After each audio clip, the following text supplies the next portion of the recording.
ஓம் ஸ்ரீ குருப்பியோ நம.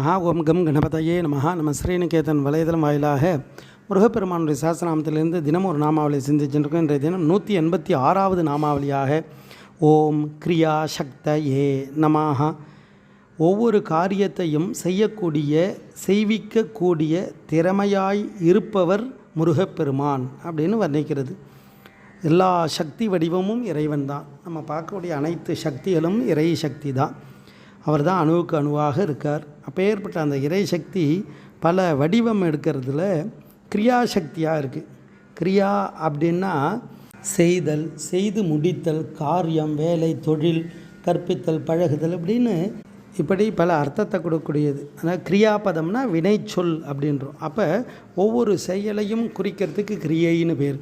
அப்படி இறைவன் நமக்கு எல்லா உயிர்களுக்கும் 3 விதமான சக்தியின் மூலமாக இயக்கிறார். இச்சாசக்தி, கிரியாசக்தி, ஞானசக்தி.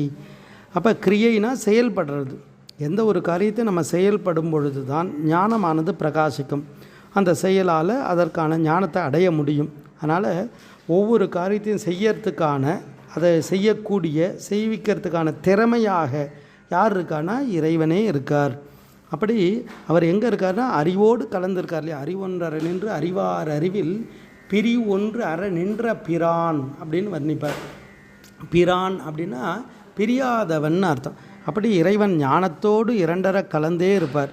அதில் அந்த கிரியாசக்தி செயல் வடிவமாக முருகப்பெருமான் இருக்கார். அதனால தான் முருகப்பெருமானுக்கு தேவசேனா அந்த சக்தியானது கிரியாசக்தியை குறிக்கும்.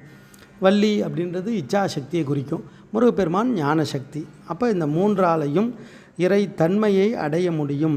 நம்ம இறை நிலை அடைவதற்கான சக்தியை ஆதார சக்தியாக இருக்கிறது இந்த கிரியாசக்தி. செயல்படணும். அப்போ எல்லா விதமான செயல்பாடுகள், வழிபாடுகள் இதுக்கெல்லாம் ஆதாரமாக இருக்கக்கூடிய சக்தி இந்த கிரியாசக்தின்னு பேர்.